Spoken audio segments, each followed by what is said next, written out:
Welcome to the shooting show. This week I attend to the roe doe cull, plus Byron Pace brings us a double dose of German rifle manufacturer Heym.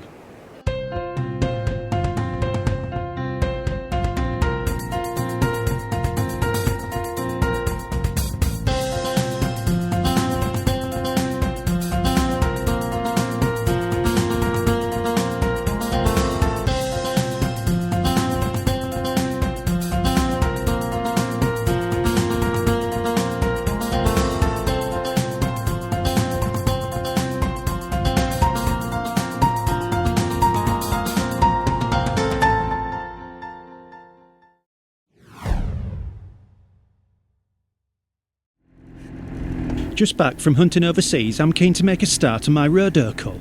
Colleagues Stuart Wilton and I braved the pre-dawn chill to initially try ambush tactics from the high seats on a Yorkshire farm where I managed the deer. I'm absolutely knackered this morning still. It's all part of it though, isn't it? Yeah. All the joys getting up early in the frosty dawn. Just the next gateway, if you can drop me off there. Yeah. I'll go down to Clay Pit's High Sea, and if you carry on and go up to Huber Hill. Yeah, no problem. Cheers, old boy. I'll give you a call, or you give me a call. If not, we'll meet 10:30. You've got your ammo and everything, you gun? Yeah. Yep, okay. Sorted, okay. Cheers. Checking I have all the required kit, I stoke up the musket and make ready for action.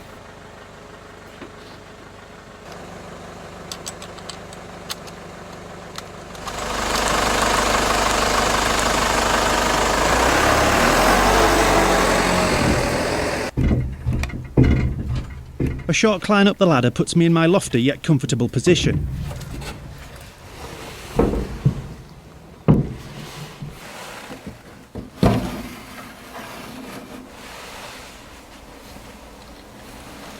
Okay, here we are, safely ensconced in the eyrie, 40 foot off the ground.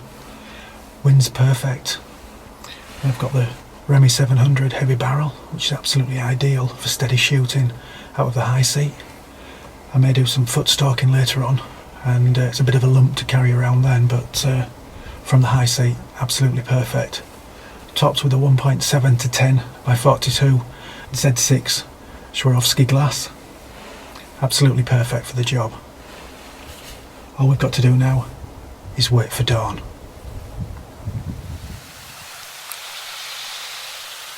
A flight of plover passes by as the sun blushes to life in the east. Soon followed by an annoyed wren, pipping her displeasure at my intrusion to her safe haven.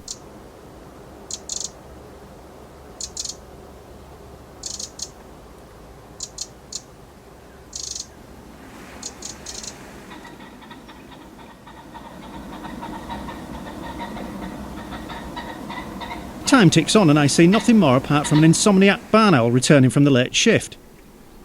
Impatience soon gets the better of me. Opting out of the ambush, I decide to go for a stalk around instead.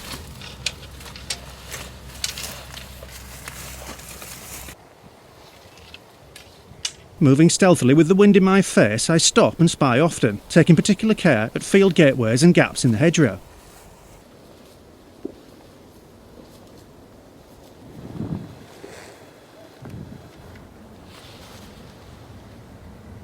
I soon spy a roe, but it's a buck.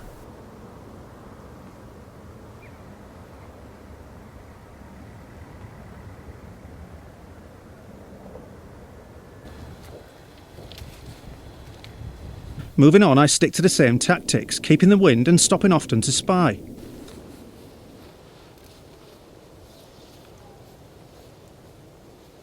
Coming to the Clay Road, another buck makes an appearance, but the does remain elusive.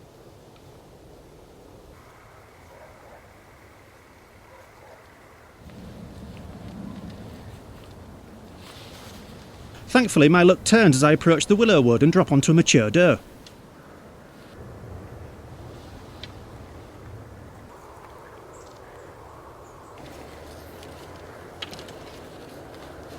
She moves on a few yards and settles down to feed.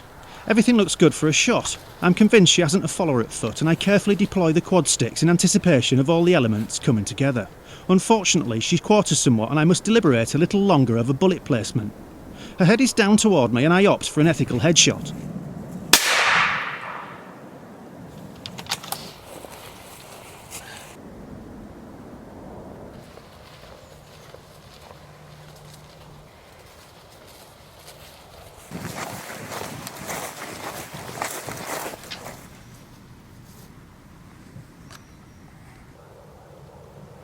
Hi Stuart. Yeah, good one for the butcher.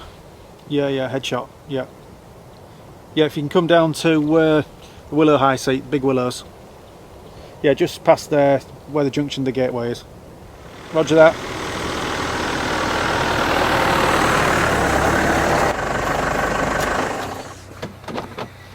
All right, Stuart. You've got one down? Yeah. You'll be pleased with the shot, I'm sure. Yeah, the old gecko certainly did the job. Excellent. Congratulations, Mr. Carr. Thank you very much. You couldn't see to it, could you please, my man? I'll do the gralloch. It's a good nick. The beast is soon bled, grallocked and placed in the Garland's carcass tray that isolates any blood and hair, keeping both the equipment and back of the pickup relatively clean. Well, for an active stalker's truck anyway.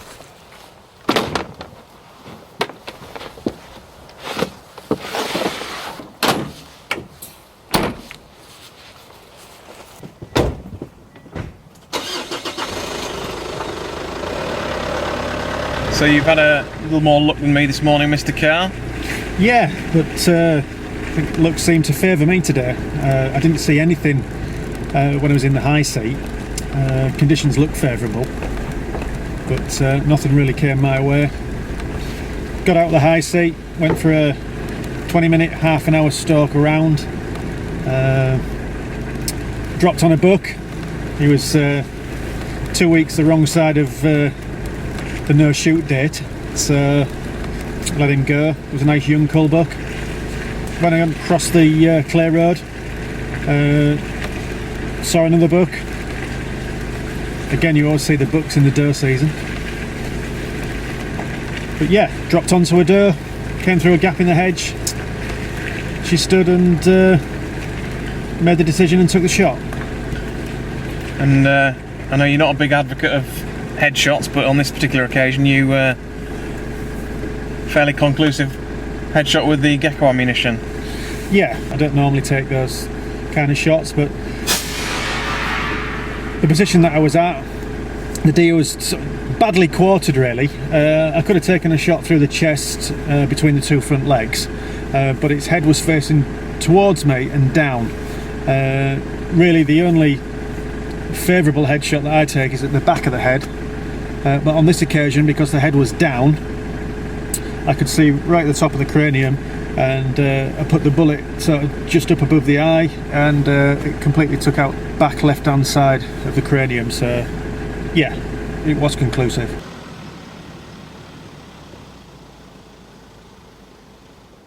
A good doe for the freezer there. And now, the shooting show news.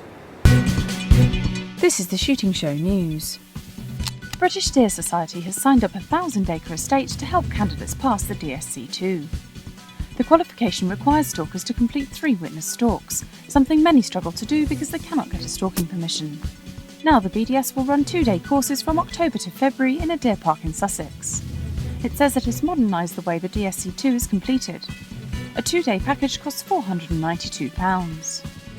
Wildlife species in the UK thrived in 2013, according to an end-of-year report from the National Trust. A cold spring initially hindered species such as badgers, said the report, with lower than usual quantities of worms and other food sources. But mammals and bird species recovered across the hot summer to achieve results the Trust described as tremendous.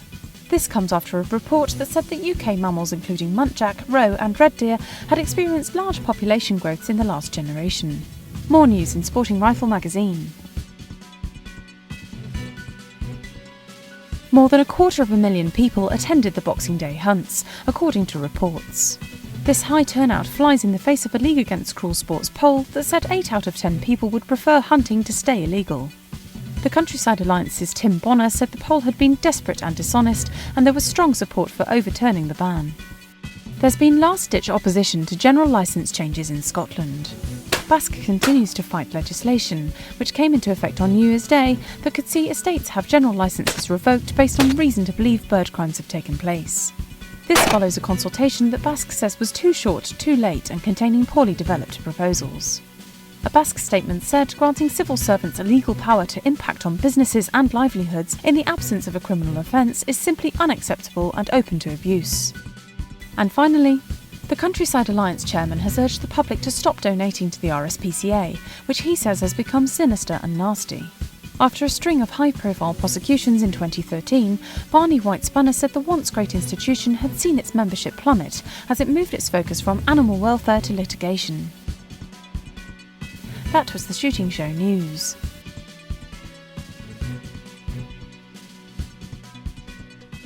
This week we're going to give you a double dose of some of the finest German engineering around. 2 rifles from Heym. First is the Heym SR30, which is a straight pull rifle, and the second is something which very few people in this country will have fired, and that is a double rifle. And this particular rifle is in 470 nitro, which is really a big game stopping elephant killer of a caliber. If we start with the straight pull, the SR30 really is a very good looking rifle. In fact, it's one of the best looking rifles I've seen for a very long time. I've pretty much moved over to synthetic stock rifles. Seeing this really does want to make me add something like it, just to hold on to that sort of traditional feel. And you'd expect that from a company like Heym, which traces its origins back so far. It is one of the oldest rifle makers in the world. As a whole, the rifle feels very well balanced in the hands. It comes to the shoulder quite nicely. The grain of the wood is pleasant on the eye, and the checkering is where you'd expect it to be. As with all straight pulls, the premise of the design is the same. With a traditional turn bolt, you have to lift the bolt before dropping it back and ejecting the cartridge. With a straight pull, you just simply pull back and push forward. Looking at the bolt, you will immediately see that it's a wee bit different. It has a very thick, substantial looking main shaft, a lot thicker than you would find on a traditional turn bolt. At the head of the bolt, there doesn't seem to be any way to fix it into the receiver. How Heym go about locking their straight pull into the receiver is via these 6 holes and corresponding ball bearings. If you picture this bolt inside the rifle in its rearward position, which it is because we've removed the bolt from the rifle. Now these 6 ball bearings are currently retracted to allow you to move it out and eject a case. As you push the bolt forward into battery, this ball bearing at the back locates into a recess in the back of the action, and as that happens, the internal workings of this bolt push out all 6 of these ball bearings like this. Now as you continue to push the bolt handle forward, it actually cocks the firing pin and locks all 6 of these ball bearings in place. Those 6 ball bearings are able to take the entire force of the cartridge going off, and that may seem quite incredible, and it took a little while for me to get my head around it. But as I read a little bit about the development, they actually tested this design to more than twice the standard chamber pressure that you would get for any caliber that they chamber their rifles in. So you can shoot comfortably in the knowledge that it really has been tested to the extremes. I've now put quite a lot of rounds through this rifle and I haven't had a single problem with it. It is one of the slickest straight pulls that I've had the pleasure of using. You don't want to force this bolt, you really just want to guide it into place. I have taken a great deal of enjoyment using just the action itself, never mind the rest of the rifle, just because it is so clever. The safety mechanism on this rifle is very simple to operate, but it has some similarities with the modern move towards cocking levers. If you've pushed the bolt forward and you've chambered around, you'll see at the back it is ready to fire according to the safety. There is a red dot here. If you push that button, you'll get a white dot on the other side. This locks up the bolt, it cannot fire, and the rifle is on safe. Turning our attention to the trigger, and Heym provide this rifle with a set trigger. Now I've never been a massive fan of set triggers, as people who have watched the shooting show before will know. However, of all the set triggers that I've had the chance to use, it's actually very good. It breaks just at about 2.5 pounds. It's a very clean, crisp break. I certainly have no complaints with it. From the trigger unit, we get to the magazine unit. Again, this is identical to the SR21. As I said when I originally wrote about the SR21, the magazine on the Heym feels like something which is going to last forever. Actually extracting the magazine can be a little bit difficult, only in the lever which bounces it out into your hand is actually quite stiff. I suppose the flip side to that is you don't want something which is too soft and easily pressed, because then you end up losing your magazine. Really the only thing that we've got to do now is shoot this rifle and see actually how it functions on the range. And once we've done that, I'm going to have a couple of shots of Heym's big boy over there.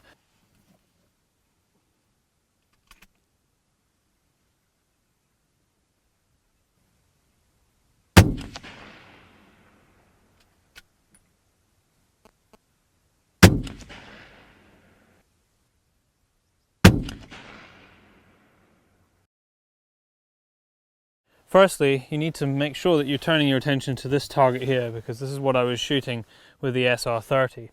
Now, a couple of weeks ago I was putting the 170 grain geckos through, and that was giving me a grouping of about an inch, probably under an inch actually most of the time, and I was very content with the consistency of the groupings. Now today I'm using a 165 grain bullet, and this is what we've managed to achieve. Now that's not 2 shots, that is actually the 3 shots that I took. You will be able to see one shot, and you can actually see that this hole here is a little bit wider than a single hole, so that's the 3 shots there, and that is really quite good. It's been a very long time since I've been captured by a rifle like I have with the Heym SR30. It is a beautiful rifle to look at. The design and engineering that has gone into producing the rifle are tremendous, but it is a fair amount of money. At just short of £2,000 retail, it's competing with a lot of very good rifles on the market, especially a few which have been launched this year. It is one of those designs and rifles that I think you really need to get your hands on to appreciate exactly what you've got, and only then will you be able to make an informed decision. So I suggest, if you're looking for a stalking rifle, go into a shop, find one that has an SR30 and go and play with it, and then you might just find your mind has been changed. Finally, we get to our party piece for this week, and that is shooting Heym's double rifle. Now this particular rifle is what Heym class as their professional model. And what they've essentially done is they've taken their tried and tested model and they've stripped back all the unnecessary aspects of it. This comes in around the £10,000 mark, which brings double rifles much more into the realms of possibility for somebody who would want to, have one in the cupboard if they're going to be going to Africa to hunt big game. Operation of this rifle is very straightforward. We've got 2 triggers for your left and right. We've got 2 cocking indicators which will let you know which barrel has been fired, and we've got a simple safety here. And that is pretty much it. But enough chat. For most people, you just want to see what it's like to shoot a 470 Nitro.